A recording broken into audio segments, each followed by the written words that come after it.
c'est pas facile. C'est pas facile pour une mère de voir ça. Mais le problème où, le problème où elle a décidé de se marier avec l'homme, ils ne sont pas mariés. Le monsieur, pour la pardonner, lui, il a décidé de lui proposer un mariage, Donc, elle dit qu'elle a accepté de se marier avec, elle n'est pas encore mariée. Mais moi, personnellement, si je ne suis pas mariée avec un homme, parce que quand tu es marié, là, c'est différent. Lorsque tu es marié, on dit c'est pour le meilleur et pour le pire. Et là, c'est le pire qui est là. Ils ne sont pas mariés, donc elle peut décider de se séparer. Ça, c'est elle. Donc, moi, si je ne suis pas encore mariée avec quelqu'un comme ça, là, je ne vais pas me marier avec cette personne. Mais ce qui est difficile pour elle, ils ont des enfants.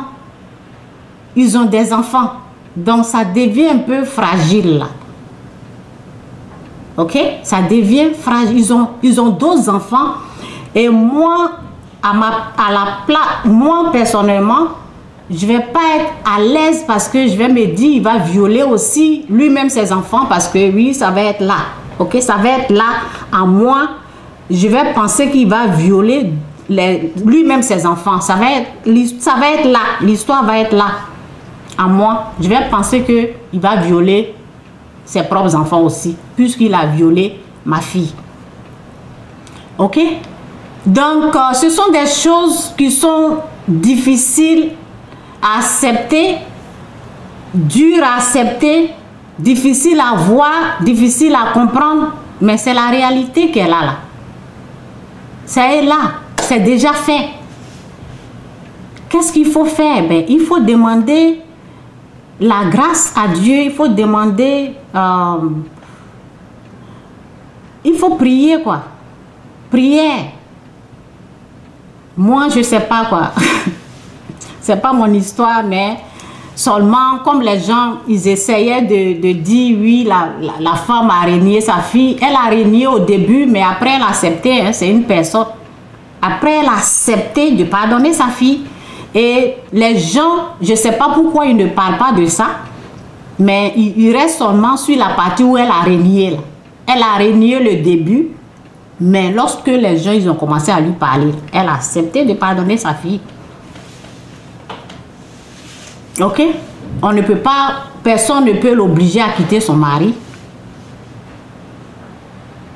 Seulement c'est un malade. C'est un malade et la parole nous dit aussi, il n'y a pas d'homme parfait. Vous voyez, il n'y a pas d'homme parfait. Dieu n'a pas créé un homme parfait.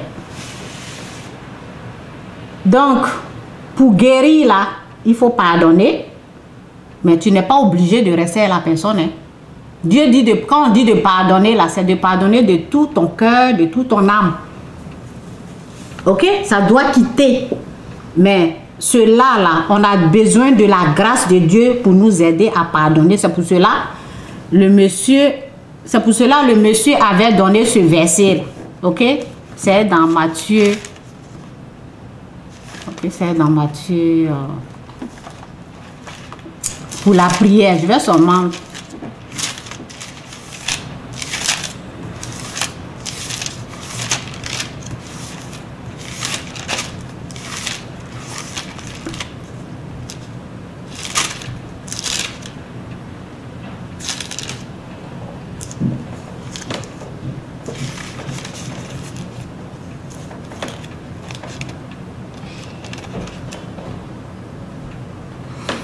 Où on dit enseignement sur la prière. C'est ce que le monsieur il avait donné. La partie où on dit pardonne-nous nos torts, comme nous aussi nous pardonnons à ceux qui nous ont fait du tort. Comme c'est que c'est Matthieu 6, 5 jusqu'à 12. Hein. Donc c'est ça quoi. Elle doit pardonner Elle ne doit pas accuser sa fille. Ok? La fille était là. C'est le monsieur qui a eu des problèmes et qui allait vers la fille. Ok? Ce que je voulais dire encore, j'allais oublier. C'est très important. Vous voyez, les gens disent que sa fille là le suivait dans les maquis. Mais ce que vous ne savez pas, c'était ce sujet-là, je voulais être, j'ai failli oublier même ça. Donc, c'est pour cela que j'ai décidé de faire la vidéo. Ok? Donc, vous savez, il y a des gens qui utilisent la puissance de la magie. Il y a des gens, avant de se coucher avec quelqu'un, ils vont voir les féticheurs. Ok? Il y a des gens, lorsqu'ils ont commis des actes comme ça, là, ils vont voir le féticheur pour qu'on accuse quelqu'un d'autre. Pour ne pas qu'on les accuse. Donc, une fois, j'ai lu les annonces d'un féticheur. Et ce que le féticheur a dit dans ces annonces. Le féticheur a dit que si tu aimes une femme, si tu veux sortir avec une femme, j'ai la solution. Viens me voir. Et lorsque tu vas prendre, ils ne disent pas potion magique, mais moi j'appelle ça les potions magiques. Ok? Donc, lorsque tu vas prendre ces potions magiques là, la fille va te suivre comme un mouton. Vous voyez ça? Cette partie-là, parce que c'est cette partie-là qui a fait mal à la maman. Ok? Donc, tu ne sais pas si ce monsieur, parce que il sait déjà que il est en train de faire quelque chose qui n'est pas bon. C'est la fille à sa femme. On ne sait pas s'il a utilisé ces produits magiques, ces potions magiques. Ok? On ne sait pas. Mais moi, je suis sûre que il a utilisé quelque chose. Ok? Parce que la fille, les gens ils ont écrit, oh, la fille a 19 ans. Elle a 19 ans, ça veut dire que elle devait crier, elle devait... Vous voyez, vous ne... Par exemple, de la façon que toi, tu peux crier, de la façon que toi, tu as la force pour te défendre, c'est pas la même chose pour tout le monde. On n'est pas même chose. Quelqu'un que tu as...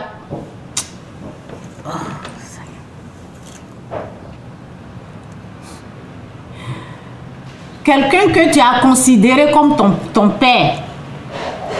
Ok, je vais reprendre la vidéo. Je pense que c'était trop long. Quelqu'un que tu as considéré comme ton père.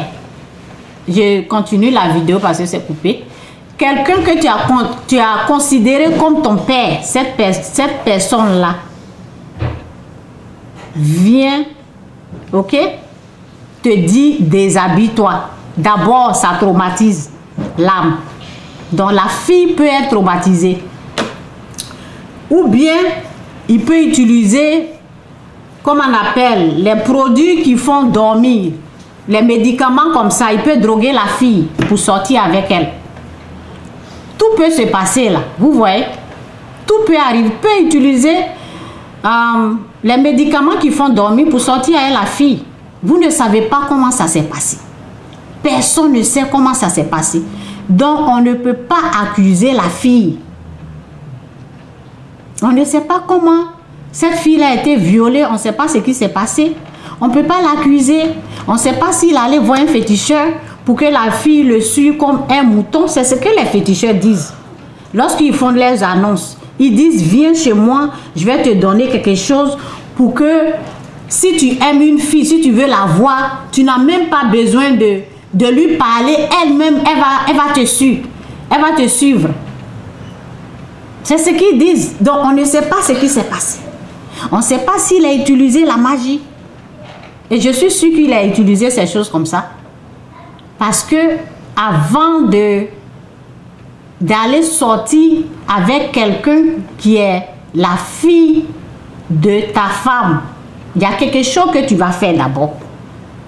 Il y a quelque chose où tu mets quelque chose dans sa boisson pour boire, pour la droguer, ou bien tu vas voir un marabout, un féticheur, des choses comme ça. Il y a des choses qui se font.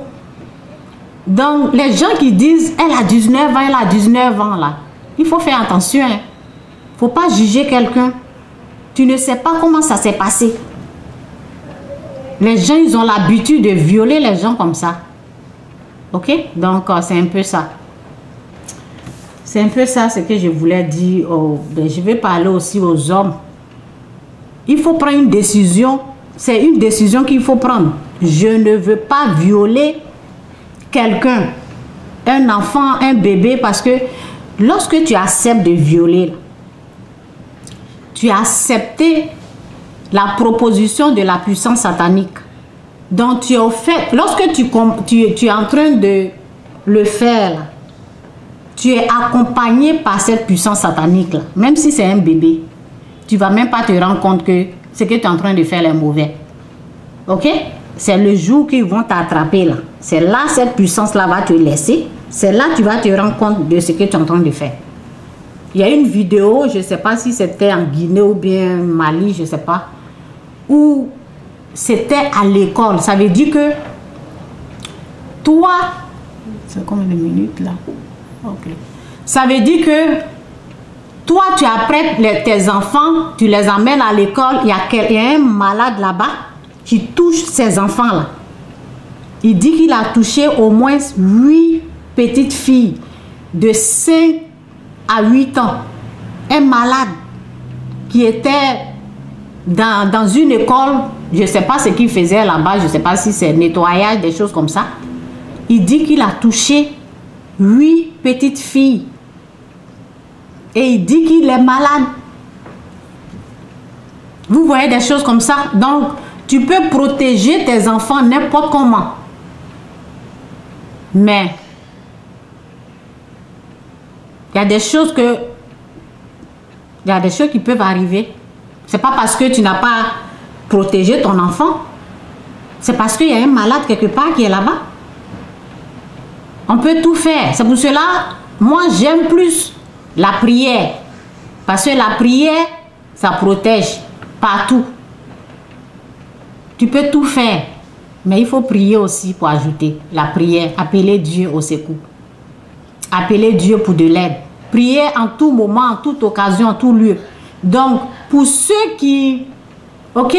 Ceux qui sont tentés là. Priez pour que Dieu vous délivre de cela. Prière, demandez cette grâce-là à Dieu, de vous enlever cette malédiction. C'est l'effet de la malédiction là qui est là. Le viol. La parole dit, ce que tu veux qu'on te fasse là, fais-le à quelqu'un. Est-ce que tu veux qu'on viole tes enfants aussi? Si tu ne veux pas qu'on viole tes enfants, il ne faut pas aller violer les enfants des autres. Parce que ce que tu as sémé là, ça peut agir dans la vie de tes enfants. Si tu ne veux pas qu'on viole ton enfant, il ne faut pas aussi violer l'enfant des autres. Il ne faut pas aussi violer comme cette petite fille qui est venue dans une famille. Une petite fille de 7 ans. Sa tante l'a amenée chez elle. Et son mari, il la viole. Après son mari, c'est le frère de son mari. C'est quoi ça? C'est l'effet de la malédiction. Donc, aujourd'hui, tu as vu la vidéo, tu as écouté, décide de ne jamais violer quelqu'un. C'est une décision. Tu te mets à genoux, tu dis, Seigneur, si tu l'as déjà fait, il faut demander pardon. Si tu l'as déjà fait dans ta vie, demande pardon à Dieu. Parce que les gens souvent pensent qu'on ne les voit pas, mais Dieu te voit. Dieu te voit et c'est la puissance satanique là qui t'a accompagné. Hein? Donc tu es en train de faire l'œuvre du diable et en plus tu travailles pour eux. Tu les sers. Ok? Jour et nuit. Tu les sers. Tu es disposé. Ok? Tu es disponible à eux. Quand ils veulent que tu fasses ça là, tu le fais. Donc, on renonce au viol, on renonce au mal, on quitte dans le péché, on demande la grâce. Si tu ne peux pas, on demande cette faveur à Dieu, on demande la grâce à Dieu. Ok? Quelqu'un qui a besoin d'aide ne peut pas aider. La parole dit, je maudis celui qui met sa confiance à un homme. La dame là, celle que le mari est sorti avec celle que son mari est sorti avec la fille, elle a dit, hein, Abidjan ici, pour trouver un homme c'est dur, pour trouver un homme qui va t'emmener chez lui là, c'est dur. Mais pour trouver un homme qui va seulement se coucher avec toi, il y en a plein. Ça veut dire que elle, sa confiance là, est mal dirigée. Sa confiance est mal dirigée. Ok? La parole dit de mettre sa confiance en Dieu et ne mets jamais ta confiance en un homme. La parole dit, je maudis celui qui met sa confiance en un homme. Elle pense que sans l'homme là, elle n'est rien. Peut-être il a une maison ou bien il a un travail. Vous voyez? Donc, elle voit l'homme qui peut l'aider. L'homme qui lui a dit, viens rester chez moi. Elle ne voit pas Dieu. Il faut voir Dieu qui est tout puissant, qui peut t'aider. Et à cause de ça, elle a attaché, malgré que elle a entendu ce qu'il a fait, elle est là. Elle se dit, je suis vieille. Je ne sais pas quoi en Afrique. 35 ans, c'est pas la vieillesse. Hein. 35 ans, c'est pas la vieillesse. Je suis vieille. Je suis vieille. Tu es vieille où? 35 ans, tu n'es pas vieille. Je ne sais pas quoi. Moi, je suis vieille, elle est jeune. Donc, elle devait aller prendre ailleurs. Pourquoi elle prend mon mari? Hein? Tu n'es pas vieille. Ok? À 35 ans, on n'est pas. À 60 ans, on n'est pas. À 100 ans, oui. 70 ans, les gens se marient. 70 ans, les gens se marient. C'est en Afrique. Lorsque tu as 5 enfants, les gens commencent à t'appeler la vieille, la vieille, la vieille. Ok? Moi, j'aime qu'on m'appelle maman que la vieille. Je ne suis pas vieille. C'est bien de dire maman, tanti, que d'appeler la vieille. Ok? Tes grands-enfants peuvent dire grand-maman, grand-mère. Les gens, lorsqu'ils voient que tu as 40 ans, c'est vieille, c'est pas vieille. 100 ans, c'est ça qui est vieille ou vieux. Ok? Tu n'es pas vieille. Tu es encore jeune. Les gens se marient à 70 ans. Donc la parole dit, je maudis celui qui met sa confiance en un homme. On va aller, je vais vous faire sortir ce passage-là pour terminer. Elle met sa confiance en cet homme-là. Toute sa confiance est dirigée là. Donc quand c'est comme ça là, tu ne peux pas bouger. Quand c'est comme ça, il va marcher sur toi et tu ne pourras rien faire.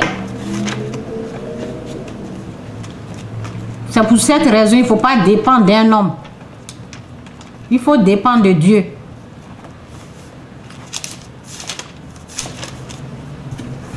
Voici ça. Ok? C'est dans Jérémie 17, verset 6. Je maudis celui qui se détourne de moi, ne met sa confiance qu'en l'homme et recherche sa force dans les pauvres moyennes humaines. Ok? Mais je bénis celui qui met sa confiance en moi et cherche en moi sa sécurité. C'est ce que Dieu dit. Mais voici sa parole. Ici à Abidjan, on peut pas, les hommes sont rares. Ceux qui t'emmènent vivre chez eux, ils sont un, on ne les trouve pas. C'est sa parole. Lui m'a au moins dit, viens rester à la maison. Mais pour trouver les hommes pour coucher là, il y en a plein. Faut pas mettre en confiance à un homme. L'homme là, il n'est pas parfait. Dieu, il est parfait. Dieu, il est tout puissant. C'est à lui qu'on met toute sa confiance. C'est ça aussi, souvent, on amène nos enfants chez n'importe qui et on a confiance, quoi. On a confiance. C'est pour cela, il faut prier. Parce que la prière, c'est une façon de dire, la personne chez qui j'ai laissé mon enfant là, je ne lui fais pas 100% confiance. Donc, Seigneur, aide la personne à bien surveiller mes enfants. C'est une prière comme ça qui peut protéger tes enfants. Mais si tu laisses tes enfants sans la prière, tout peut arriver. Hein? Tout peut arriver. Il peut y avoir viol, il peut y avoir... Tout peut arriver. On ne met pas sa confiance à un homme. L'homme, Dieu n'a pas créé les hommes parfaits. Dieu n'a pas créé les hommes parfaits. Hein? Ça n'existe pas. Donc, il faut mettre sa confiance en Dieu. Toute sa confiance. Et j'ai dit aux hommes, quittez le mal. Si tu as violé, demande grâce à Dieu. Demande à Dieu de te pardonner. Et si la personne est vivante, la personne est là, si tu peux lui demander pardon, demande-lui pardon. Ça va t'aider. Souvent, on est bloqué ici, on est bloqué ici, on ne sait pas ce qu'on a fait. Il y a des choses comme ça là qui sont dedans. La pauvre fille qui est pauvre, tu es allé la soulever pour l'amener pour travailler pour toi. Tu la maltraites, tu la violes. Et ça te dit rien. Mais Dieu voit ça. Il y a des gens, les gens vont les chercher, ils les amènent, après ils mettent vol sur eux. Ils disent elles sont des sorcières et on les renvoie au village. Dieu voit ça. Faites la repentance. Quittez le mal, quittez le péché. En tout cas, c'est mon message d'aujourd'hui. Que Dieu vous bénisse. Bye.